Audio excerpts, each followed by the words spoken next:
like our very special guest, Mr. Lalitesh Katragadda, to share his thoughts with us. I was very charmed by the opening song that you had, the shloka that you had to kick off this event this evening.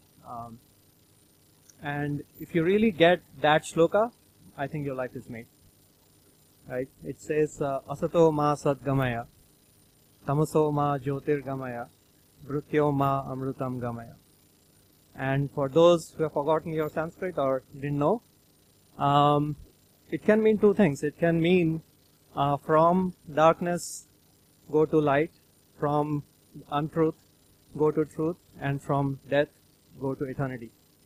It actually means to me something different. It actually is a personification of the journey that we are making right now.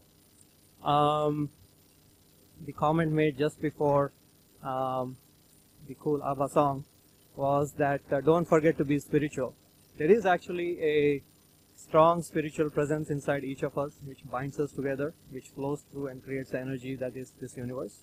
And that spiritual being is trying to emerge. And the story of the shloka is that from darkness you are moving to light, from untruth you are moving to the truth, and through death you will reach eternity. I normally feel a little bit nervous and a little bit of fear before every speech, partly because I refuse to bring notes and use them, because that's the past, and partly also because this is in many ways the first step for a journey which I've been preparing myself for many years. And my wife knows this, but not too many people in this audience know this. When I was 16 and went to college, I had two choices. I had a medical school and I had a engineering school to choose from. And in those days, unlike today, the glamour and the brand was with medical. For those who remember 1986. And my uncles and aunts were all doctors. There was extreme pressure in the family to go join a medical school. My uncle even told me that I will make you successful. He was, if I can pardon the, if you can pardon the comparison, he was in many ways the Irfan Razak of nephrology in the United States. And he told me, mark my words, I was 16 then, by the time you're 30, you'll be flying your own Learjet. And well, peer pressure and family pressure does work. And I joined the medical school. 3 days after I joined, the principal called me to his office. And he said, here you're from Bombay. This was in some small town called Guntur in AP. He said, here if you're from Bombay, your father is a professor in IIT Bombay, why are you here? And I said, well, and this was the truth. My passion is in science and I want to do research. And I want to be a researcher in the medical field, because when my parents asked me to study, all I would do is read Kimball, which is a textbook in biology. And he looked at me and said, I've been here for 11 years. I'm the principal of this school. I've been trying to do research and they won't let me. You have no hope. I have never had a teacher who's been so truthful to me. So I walked out of that room, did not look back, walked out of that college within 3 minutes of that, went back to my grandmother whose house I was staying at, packed my bags, took the train back to Bombay, and walked into the admissions office and said, do I still have my seat? And the school had already started. IIT Bombay had already begun its session, but they let me in. And here I am. A little bit about truth and untruth. I think I need to begin with a little bit of truth here. The bio that was read of mine, I guess someone found it on the internet, is also the truth, but there's also another truth you need to have, just in case you think that, you know, my life was a series of achievements to get here. I went to a school called Kendriya Vidyalaya, not the most straight and highly accomplished schools you'll find out there. And even in that school, I was one of the 4 troublemakers in the school. My principal used to call me and 3 of my very close friends the 4 terrorists. And in 11th standard, I had received in the math half-yearly exam. I don't know if those exams are still there, but it was a very important exam where you kind of determine whether you're not made, you have the mettle to go into higher studies. I had received 29 out of 100, which was a fail grade, by the way. And I received those marks primarily because of one reason. I did not like the teacher. And I have a 9-year-old daughter right now. I see many things in her like me. If she doesn't like the person, she will not work with them. If she likes that person, even if they are teaching basket weaving, she will sit and do it. And I was like that. On the other hand, I had a teacher called Raktima Krishnaswamy. She was my biology teacher. And I learned a lot more than biology from her. And in her class, even without, attempting, I would do very well. Right? And that was in many ways the beginning part of my journey to learn, understand myself. And there was this poster I used to have in front of me from the age of 10 to 16, which is when I graduated and went to college, from Helen Keller, which said, "Life is a daring adventure or nothing." These are very cool words and also extremely hard to live by. And my journey has been shaped through the fire of these words. So whenever I have been faced with a choice, the choice I always made is this a daring adventure? Is it worth doing? Is there any value to the world if I do this? If I don't, then I don't do it, no matter how appealing and glamorous it might be. I'll give you an example. At the age of 21, when I was in Iowa State doing my master's, my faculty advisor was, for some reason, extremely impressed with me.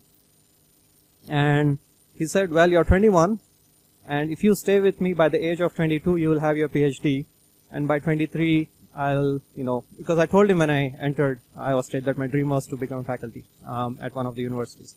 My dad was a teacher. I looked up to him. I wanted to be a teacher. And I said, and he told me by the age of 23, you will be on the research faculty of one of the top 5 universities in the United States. And I called my dad, and my dad said, "Well, looks like you got it made." And I told him I'm not going to do that. And I told him I'm not going to do that because of one incident that happened 6 weeks prior to that.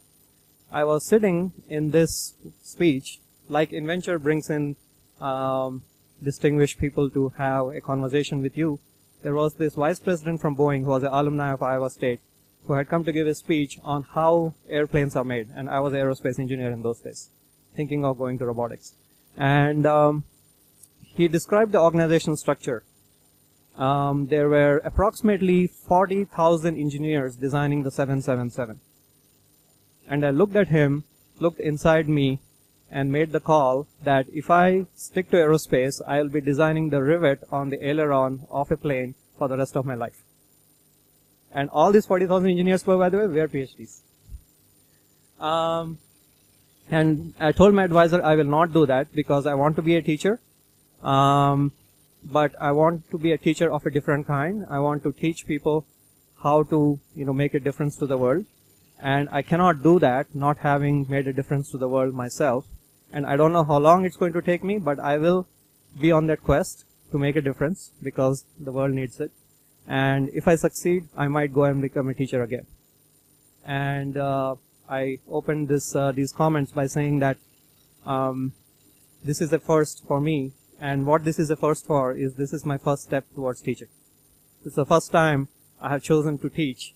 Until now, I have done many talks and speeches, but never to teach. This is the first time because that part of the journey which I undertook more than 20 years ago is now at a point where I can have the courage to say I will try. So let me take a step back and talk about sand, because Einstein said that we can see the world in a grain of sand. So my favorite place to be is on a beach. I'm fundamentally a very lazy person, and I like nothing better than to sit on a beach, read a book, and if it's dark, go back and then surf on the computer and maybe read some more books. That's my perfect life. And the interesting thing about a beach is that it has less grains of sand. Almost any beach you pick on the planet will have less grains of sand than the stars in this galaxy. which is about 100 billion. And all the sand on the planet, including the underwater sand which you find under the ocean and so on, if you mined all of that and counted all those grains of sand, you will have less grains of sand than the number of stars in this universe. Estimated, of course. Both are estimated numbers. And for those who are here curious, the number of stars in this universe is approximately 10 to the power 23, which is very close to the Avogadro number. And we are the third planet on one of those 10 to the power of 23 stars in a very small slice of time in the evolution of that planet. And you are one person among those 6 billion in that very small slice of time in this planet, which is this orbiting around this grain of sand in this universe. And in that context, when I say I'm lazy, I'm being realistic, because to me, life has very little meaning, right? Because no matter what you do, no matter what you accomplish, a few hundred years later, we'll all be forgotten. And the fundamental truth is you are literally on the surface tension of one of the small bubbles on the ocean, which is a wave hitting this beach of sand. And so the question is, why should you do anything, right? Why bother about changes, choices, and challenges when life is so ethereal, so microscopic, and so infinitesimal? Why not just take your time and enjoy the rest of your life? Well, I think you should. You should never be a martyr, and you should enjoy your life to the fullest. But there is one thing that Vivekananda said which haunts me.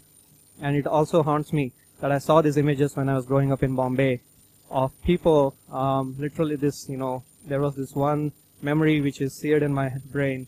I was in the BST bus going with my parents to the beach on a Sunday. That's what I would do, make my parents do every weekend. And I looked out on the bus. The bus was crowded. My parents were somewhere. I was surrounded by people. I looked out because it was so crowded. And there was this woman lying on the footpath, covered by flies, and her body was full of injuries and sores. And she was so weak, she could not fend the flies off. And what I was saying about Vivekananda and what he said is, until every person and every dog on this planet is fed and not starving, hunger is my religion. And in many ways, what I've chosen for myself is we are extremely privileged. Each one of you and each one of us are extremely privileged. And there are more than a couple of billion people on this planet who have no means to look up and look at the stars and appreciate them. The only thing they look for is food and maybe health. And I believe that even though our life is much better than my grandmother's or their parents before, we are also at a unique point in history where a single person can make an enormous difference because of the technology and the tools and the society we live in. Just so that you don't think this is theoretical, let me give you an example from my life. The reason I took this journey of, graduating with a PhD, doing a startup, was a very simple one. I realized that the kinds of things I wanted to do, which would make a difference in the world, are extremely risky. They're extremely risky because if you want to, make a difference to the world, you pretty much have to, tie that proverbial coffin and descend into nothingness, right? But I was also not Gandhi, right? I do need food and shelter and the basics of life. So being the engineer I did a spreadsheet, calculated what it would take for me to have independence, which was financial independence, so that I could do everything I wanted to do. Made up that number by accounting for inflation, accounting for interest rates, and so on and so forth. I did this very elaborate spreadsheet. And me and my friend, who were very close together, John Murphy, came up with this number and said, okay, we'll do a startup and work for it until we hit that number. And we also knew, being engineers, so the probability of us making it was approximately 1 in 100. That's the probability of a startup succeeding. 99% of the time it's pain and not much reward, except for the reward of doing what you do. And which is why we took on the startup, because if we tried and failed, we would go back to our other jobs which we knew we could get. But if we succeeded, then we would have an opportunity to change the world. And as luck would have it, we did succeed. And when I joined Google, within 1.5 years of joining Google, which was in 2002, I wrote a design document that Google needs to have engineering offices all over the world, because we cannot build products for 6 billion people sitting in California. And the founders heard about this. We didn't even tell them. They heard about that we were doing this, and within 3 days we were on a plane to Bangalore and Hyderabad, which is where we set up our offices. Bangalore and Hyderabad were the first offices of Google outside the United States. And one thing is very clear, right? There are, I think, 4 aspects of you as an individual: the mind, the body, the heart, and the soul. And most schools train people in the mind and the body. The teachers and the parents, by being who they are, communicate their heart and their soul to you, but it is entirely up to you to pick that up. And you have your own heart and soul as a guide. And even through all this journey, where there was this 5 years as a startup, there was a period of 2 years that I was not paid. We didn't have money to pay our employees, and I had to take loans upon loans upon loans. And through all that, what sustained me and our friends was that we were on a journey which we were passionate about. If you're not passionate about something, just don't do it. It goes back to what Helen Keller said, like, if you're not passionate about something, you won't do well, and it won't feel like an adventure. Just don't do it. And so when I came to India, the founders of Google told me, create a project which aligns with Google's mission of organizing the world's information, but also makes a difference to this part of the world that would not be possible without our technology. So I came up with this idea called MapMaker. In those days, only the United States, Western Europe, Australia, UK, and Japan were mapped. The rest of the world was not mapped. And I had read this book by this Nobel nominee called Hernando de Soto, and that book essentially said the entire development of a country can happen by purely capitalizing the land that country is sitting on. And I looked at that economic model and said, well, the land that country is sitting on, India is sitting on top of more than $10 trillion of land, and that land cannot be monetized without having high quality maps, because banks will not give you loans and so on and so forth, and people won't be able to protect their land and so on. And the catch-22 is, if development doesn't happen, mapping doesn't happen, because mapping was very expensive. It was approximately $20 per kilometer of road to map the road. So I came up with this idea that 4,000 people live on a street in Bangalore. One of them will map if you give them the ability to map. So I created this tool which, on top of Google Earth, allows people to draw the maps of their own countries. And today, 1.5 billion people more. In those days, only 1 billion people had maps. Now 2.5 billion people have maps around their neighborhoods in their world, which they did not have before. And the reason, so this was my first baby step towards trying to make a difference. And when you start doing these things, right, it has extraordinary side effects which you can't predict. So in 2010, Pakistan got flooded, and approximately 20% of the country's land was flooded, and 10% of the country's population was displaced. That's 18 million people were displaced. You might not have heard much about it in the newspapers because of the relationship we have, but it is one of the most devastating events in recent modern history, natural events. And the UN and the Pakistan army reached out to us and said, you have maps, because we had launched MapMaker in Pakistan in 2008. The people of Pakistan had created extraordinarily detailed maps of all of Pakistan, including the 190 countries. And they said, you have maps which we do not have, can you give it to us? We said, of course, and gave it to them. And they used this data for their relief efforts. And 3 months later, the UN sent me back a letter, which I still carry in my bag, saying that of the 4.2 million people the UN was able to get aid to, 800,000 people would not have received aid but for the maps that the users of MapMaker created. And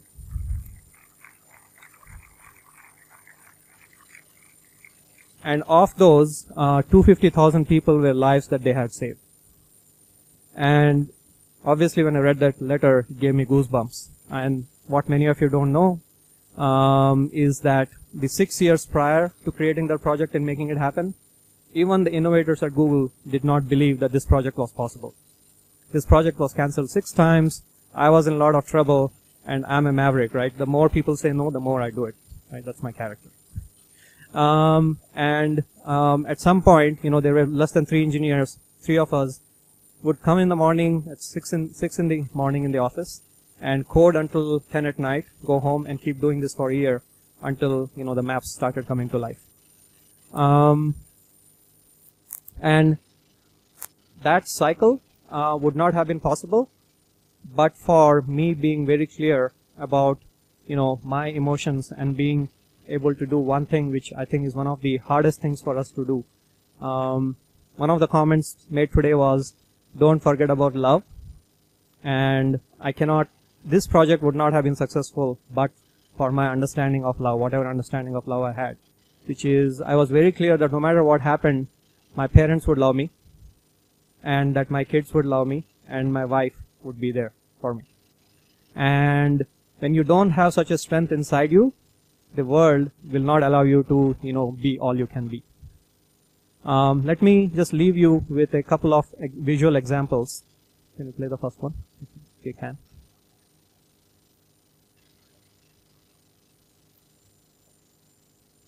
So every day that I wake up and go to sleep, thousands of people go on MapMaker and map these 190 countries that are allowed to be mapped. When you look at the map of India next time on Google or Apple or many other products, it's coming from this source. Every road, every state, every district, every town, every lake on India maps has been done by one user with their hand. And this is a scene of users mapping the world right now. So these lines that you saw were drawn by users a few seconds ago. This is a real-time view which we show users of how the world is being mapped right now. And in many ways, that's what I meant by the power that we have today that our grandmother or even our parents did not have. We could not have done this project even 10 years ago. And I started this talk by saying it's about your mind, body, heart, and soul. You can free your mind by being curious and being unstoppable. You can free your body, not by exercise, but by physical quest. If you ever wondered why Noreen pays so much attention to sports, if some of you are sportsmen who go to the edge and then come back, you would have experienced what I'm talking about. That's a quest. If you're just sweating it out, that's exercise. When you're in that quest, your spirit blossoms. The inner Buddha inside you starts to wake up.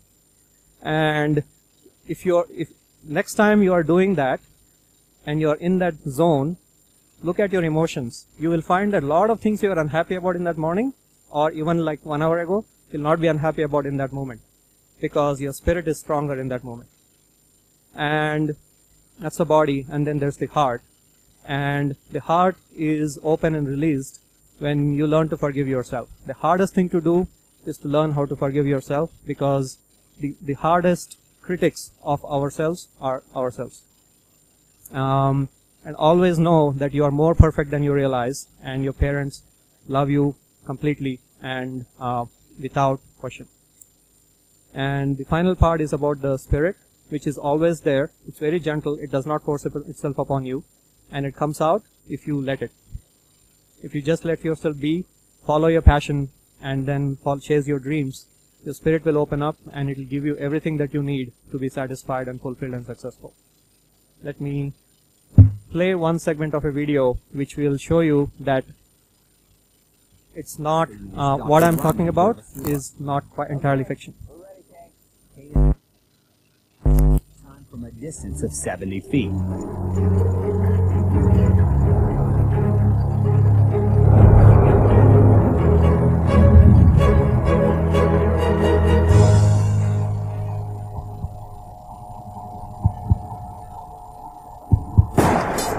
I heard it, but I didn't see it. I saw a flash, the blade went by.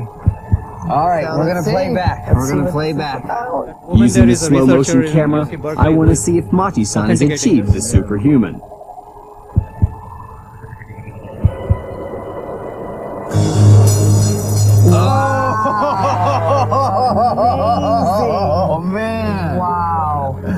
you can see the just piece a go one slice. way and the other one go that way. Oh, that was amazing. But how The does reason Dr. I Romney wanted you to explain see what she's that, just witnessed? the reason I wanted you to see that is not to show how cool martial arts is. It is one of my passions. This is different level of but to demonstrate that what you think of as a linear world is not quite linear. It takes, if you talk to neurologists, it takes approximately 0.03 seconds for a nerve impulse to travel from your brain to your hand. And then if you looked at the speed at which he cut that bullet, it would take him approximately a fraction of a second, about 0.1 second. That bullet, that's a BB gun. The muzzle velocity is about 300 kilometers per hour. It takes 0.05 seconds to reach that person. And that's what I meant by, unifying your mind, body, heart, and soul. Each of you has that grandmaster inside you. And your mission, if you choose to accept it, is to take on being a grandmaster in your life. Nobody will tell you how to do it, because that grandmaster inside you is more powerful than anybody who's giving you any advice, including myself. And I hope and I pray that all of you get to that state. Thank you.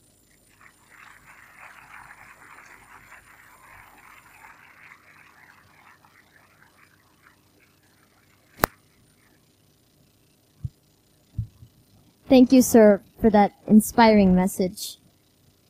I can definitely tell you that your words have touched more than just the minds of the graduates. I'm sure they've touched all of us, and they'll be remembered for, well, a long time. Thank you again. We now invite Narain ma'am on stage to tell us about the significance of the ceremonial lamp. We heard some wise words from Helen Keller, Bob Dylan, Lalitesh, and of course our class speakers. We also have another an in-house philosopher sitting right here. She wrote the school song. Any guesses? Very good. So in her words, light and its significance today. Thy word shall be a light unto my path. Light traditionally symbolizes knowledge, wisdom, and truth. The three are not independent of each other, and the scientific significance of light is that it illuminates and dispels darkness, gives warmth. Whether it is that of the sun, the flame of a lamp, or the glow of a light bulb, which Divya talked about. We see light today as the legacy from those who teach by example or precept, as a mental and spiritual beacon that discovers for you what this life is about and why you were placed on earth. In a world of gathering darkness, may this light help warm your heart to compassion and generosity of spirit towards others. Dear graduates, light your candles and climb the path forward fearlessly, lit by those who have taught, guided, and loved you. Long after these little flames are extinguished, may you recall and visualize at every step that this symbolic guiding light is given to you forever, to light up your world, your work, and your lives. Thank you.